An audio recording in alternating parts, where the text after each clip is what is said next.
Mayer Amschel Rothschild had made a very interesting and profound statement. He said, "Allow me to control and issue the money of a nation, and I care not who writes its laws." And he was right. Mayer Amschel Rothschild is called the founding father of international finance. In 2005, Forbes magazine ranked him 7th on their list of the 20 most influential businessmen of all time. All this happened back in 1776, and this was during May 1st and shortly thereafter. The significance behind that is that on May 1st, 1776, Dr. Adam Weishaupt, who was a devout Jesuit priest, who was given the chair of the professorship of religious studies at Ingolstadt University, was approached by Mayer Amschel Bauer, who would later change his last name to Rothschild, along with 12 of his most financially influential friends.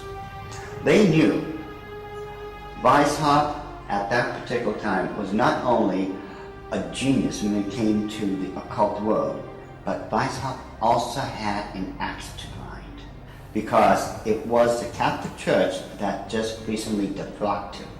He was no longer a Jesuit priest, and he was going to send a message to them, to the monarchies of Europe, and to all other people who would try to have their will over his.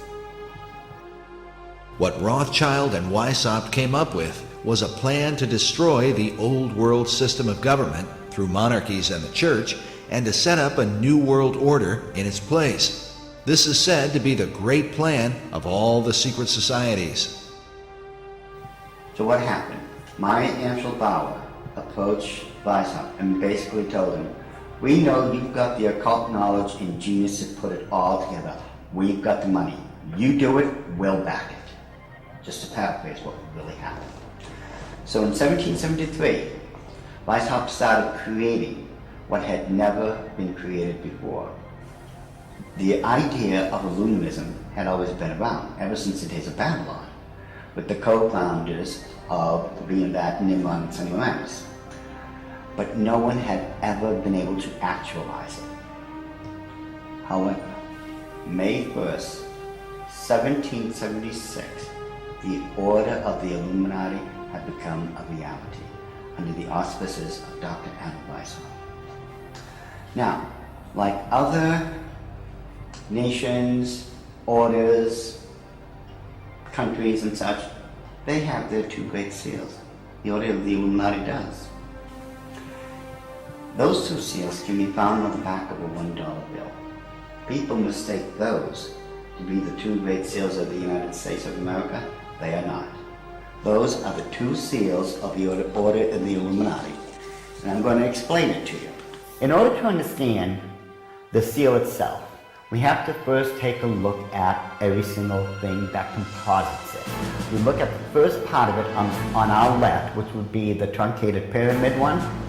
Above it is a 13-letter Latin expression that says Annuit Corruptus, and directly underneath the base of the pyramid is a 3-word Latin expression, which is Novus Ordo Seclorum. If you were to look up the word, let's say, work, in the English dictionary, you're going to find at least 50 different meanings for it. It is the same thing in Latin. Different words have different meanings. They have more than one meaning. The word seclorum, one of the definitive meanings is secular. Something that is secular is of the world. So it is proper, very proper, to translate the bottom as New World Order, the Novus Ordo Seclorum. The whole of it is saying, announcing the birth of a new world order. This would be Dr. Adam Weishaupt himself, the very first head of the Order of the Illuminati. It was Weishaupt who had himself come up with a 7-part plan to create what he called the Novus Ordo Seclorum, or the New World Order.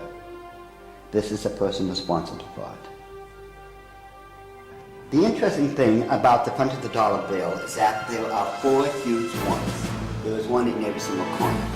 Now if we look at every single one of them, they each have an oval around it, except for the top right-hand one. Now if we look at this blow-up version of it, you will find there's no oval. This is a shield that is surrounding the one. Now, the reason there's a shield here is because this is very similar to the original shield that was given to the Rothschild family when Baron Meyer Amschel Rothschild had become knighted in England and received the lordship. If we look across the top of this shield, all the way to the left-hand side, it drops down and forms a crescent moon. It's a crescent moon because it represents the female goddess in the occult world. At the bottom of that shield, of that lunar moon, you will see the owl. And it's very obvious, once you take a good look at that part of the crescent moon, and it is the same Illuminati owl that is being worshipped at the Bohemian Grove in California by those members of the Bohemian Grove, where presidents, premiers, kings and queens and heads of nations throughout this world have met. You can tell just by looking at this photo, that is a 40-foot owl.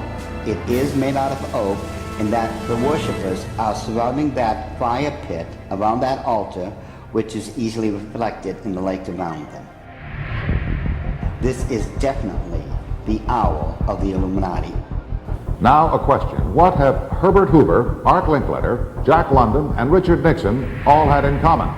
Well, they've all been members of the exclusive all-male Bohemian Club in California, where every year at this time, the elite from around the country get together for 2.5 weeks of fun and games. Steve Shepard has this special assignment report. More than 2,000 members of San Francisco's exclusive and all-male Bohemian Club have once again descended on Northern California. These men will spend most of the month of July encamped on some 2,700 acres of pristine and privately owned redwood forest. Forest very much like this. The place is called Bohemian Grove, and it's located just 80 miles north of San Francisco.